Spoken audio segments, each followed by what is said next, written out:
Goma.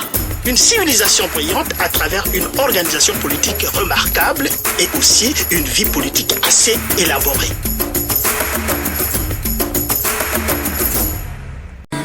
Voilà Georges Goma qui nous a rejoint en studio. Carl qui est toujours avec nous. Carl Patrice Dupuis. Georges, bonjour. Bonjour Caroline. Bienvenue dans ce nouveau créneau du mardi matin. Ben oui. Qui sera, faut bien le dire, là, évidemment, la saison, on est entre deux saisons, mais tu seras pour la nouvelle saison automne-hiver 2015, voilà, oui. À 8h30 les mardis matins. À 8h30 les mardis matins. Ouais.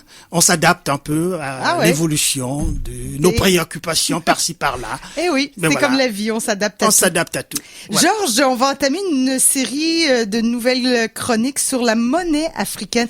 Et je posais la question à Carl, vraiment, c'est un sujet totalement inconnu pour moi, là. Je veux dire, on nage en pleine eau trouble. Pas trouble, mais inconnu, en tout cas. Mais c'est ça qui est intéressant. Oui, tout à fait. On apprend toujours des choses tous les jours, pratiquement. Et tu comprends quand même que depuis qu'on a commencé la chronique d'Afrique noire, il y a quand même beaucoup de choses que les auditeurs québécois sont arrivés à savoir. Et une fois de plus, je me rappelle encore de notre auditeur numéro 1 de Beauport qui dit Monsieur Goma, je connais maintenant Ouagadougou. Oui, effectivement. Et encore, on en sait plus sur le coup d'État. Voilà, tout à fait. Alors, donc, on va commencer une nouvelle série de chroniques autour de la monnaie africaine. La monnaie africaine pose problème maintenant parce qu'elle a été créée en 1939, avant la Deuxième Guerre mondiale, mais officiellement le 26 décembre 1945. On sait très bien que 1945, c'est le point de départ d'un nouveau monde sur le plan de beaucoup d'institutions internationales. Oui, ça a changé. Ça a changé complètement dans tous les pays. Et les institutions de Bretton Woods, aussi tu te rappelles de ces institutions de Bretton Woods, la Banque mondiale et le Fonds monétaire international, qui sont deux institutions financières qui ont un impact alors extraordinaire sur l'Afrique. Alors, la monnaie dans tous les pays, c'est un morceau incroyable. C'est une institution essentielle. Et on dit que, c'est établi, que parmi les fonctions régaliennes d'un État, et les fonctions régaliennes qui tiennent un État en tant que tel, il y en a 4 fondamentalement. Il y a la première fonction, qui est une fonction régalienne, qui est la protection d'un État contre les influences extérieures. Et là, on voit l'armée et on voit le ministère des Affaires étrangères. Le ministère des Affaires étrangères qui va négocier avec les autres États pour qu'il n'y ait pas la guerre, par exemple. Ça, c'est une grande fonction régalienne.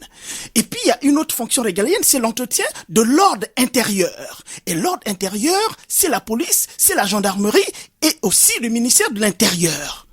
Qui est un certain ordre. Voilà. Évidemment. Absolument. Et la troisième fonction régalienne, c'est la justice sociale.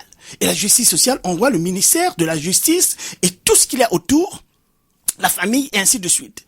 Et enfin, la 4e fonction régalienne d'un État, c'est la capacité d'un État à battre sa monnaie et à soutenir l'économie d'un pays. Ouais. Ça c'est fondamental.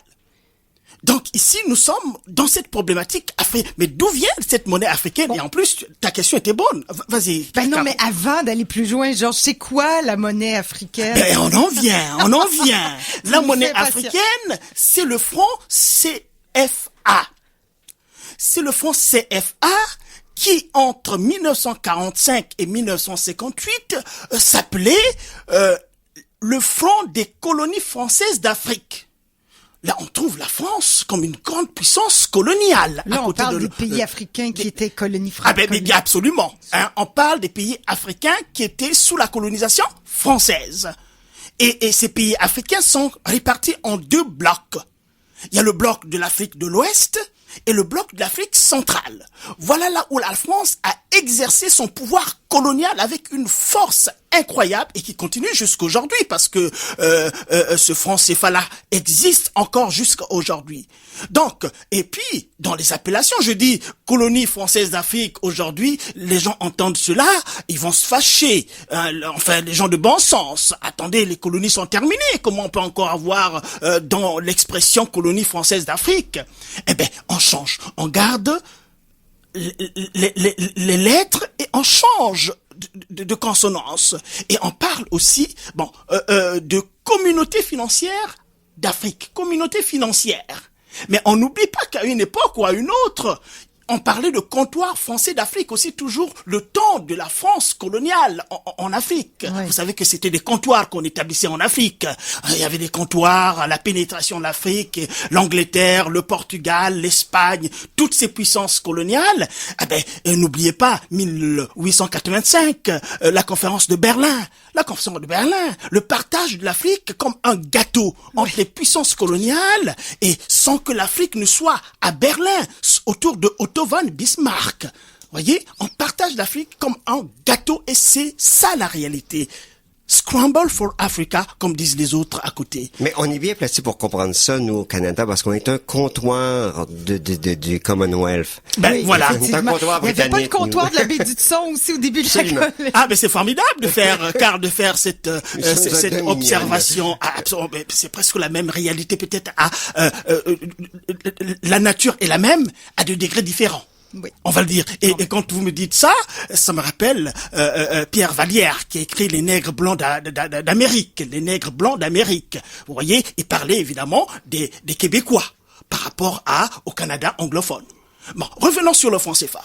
Et ce franc CFA-là, d'autres l'appellent encore dans le comptoir français d'Afrique, et d'autres aussi, vous vous rappelez le général de Gaulle, quand même. Bon, on s'en rappelle vaguement. Quand même. Non, l'activisme du général de Gaulle pendant la période de la Deuxième Guerre mondiale où la France est soumise presque au diktat de l'Allemagne.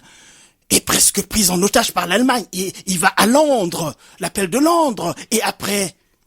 il trouve l'Afrique, il vient en Afrique et je vous informe que Brazzaville a été la capitale de la France libre. Brazzaville, du Congo-Brazzaville, donc mon pays, a été la capitale de la France libre, la France sous l'occupation.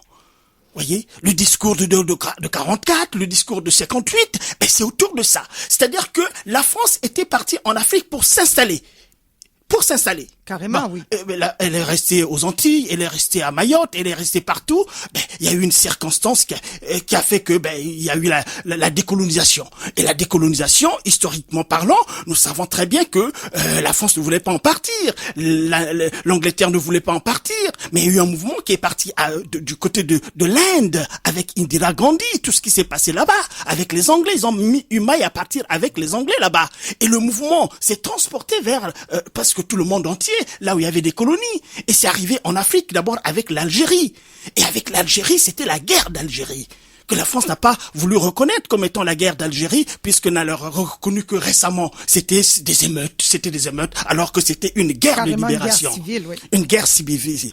Et puis, du coup, quand ils ont vu, De Gaulle a vu ce qui se passait en Algérie, je vous ai compris, le fameux discours de Gaulle. Je vous ai compris, et donc a lâché l'indépendance aux pays africains pour ne pas vivre un peu ce qu'ils étaient en train de vivre en Algérie. Donc, on voit que dans la monnaie aussi, l'économie aussi est là. L'économie de la France est aussi fondamentalement basée sur l'exploitation des colonies africaines. Mais aujourd'hui encore, Georges, ça se perpétue encore. Si Caroline, ça se perpétue encore aujourd'hui. Une fois de plus, tu as vu notre façon de travailler. On fait une introduction, on tient une série de chroniques et on essaie d'épuiser autant qu'il est possible les aspects essentiels de cette thématique-là, et ça sera comme ça avec le franc CFA. Et aujourd'hui encore, et beaucoup le disent très bien que l'Afrique n'est pas décolonisée. Ça n'est pas possible. L'Afrique n'est pas décolonisée. Ce qui s'est passé, c'est que les colons sont partis. Ça, c'est bien vrai, physiquement. Mais certainement, ils sont restés là. Puisque, comme je l'avais montré, ils ont mis d'autres blancs à la place, mais d'autres blancs qui ont la particularité d'avoir la peau noire. Oui, d'autres blancs qui ont la particularité d'avoir la peau noire. Et ce sont ces autres blancs qu'on trouve autour de ces dictateurs qui prennent tout pour eux et qui envoient l'argent du pays dans les banques occidentales, et puis les pays crèvent dans la misère. Parce qu'une fois de plus... Parce que comme tu le disais, il y en a de l'argent en Afrique. Il y en a, mais attendez, l'Afrique, c'est quand même un scandale géologique. On l'a dit et on l'a redit. C'est le berceau de l'humanité, l'Afrique. L'Afrique est immensement riche. Et l'Afrique, depuis le 15e siècle, a participé à la construction de la richesse du monde. Et curieusement, l'Afrique est toujours derrière les autres. Et on verra, j'imagine, au fil des chroniques où cet argent-là est parti. Où cet argent est parti. Quelques banques suisses. Mais on va surtout rentrer dans les profondeurs du franc CFA aujourd'hui, qui était arrimé au franc français à l'époque. Et puisque la France est rentrée dans l'euro, et le franc CFA aussi est rentré dans l'euro par le canal du franc français, qui n'existe plus. Alors, le problème qui se pose en ce moment, c'est simplement que les spécialistes de la question montrent absolument que le franc CFA, c'est un instrument de domination, sûrement pas un instrument de libération et de développement.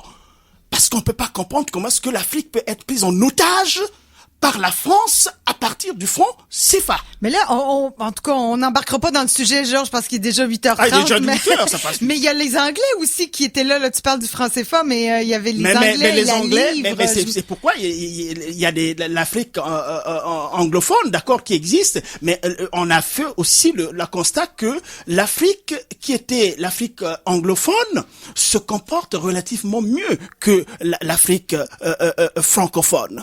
Ouais. Et c'est dû certainement au mode de colonial. L'Angleterre, c'était le protectorat, alors que la France, c'était l'assimilation. Et la fameuse phrase nous sommes tous des Gaulois, c'est-à-dire que je suis tout noir comme ça, mon ancêtre, c'est un Gaulois. Voilà ce que la France disait à l'époque. Nos ancêtres sont des Gaulois. Moi, je te vois bien en Gaulois, Georges. Oh non! Hey, Georges, on va s'arrêter là, mais de toute façon, ce n'est qu'un début. Ce n'est qu'un début, évidemment, et puis on reviendra là-dessus. Mardi prochain, 8h30. Absolument. Non, dans 2 semaines. Dans 2 semaines. Voilà. Ah oui, c'est dans 2 semaines maintenant. Voilà, une semaine Stéphane Parent prendra l'antenne. Absolument. Merci beaucoup. Merci de la chronique. Merci beaucoup, Georges. Et restez là, on fait une pause publicitaire. De l'autre côté de la pause, on va parler avec Michel Bois, un des auteurs du livre Être artiste, un recueil là, d'entretiens avec de grands artistes en art visuel du Québec.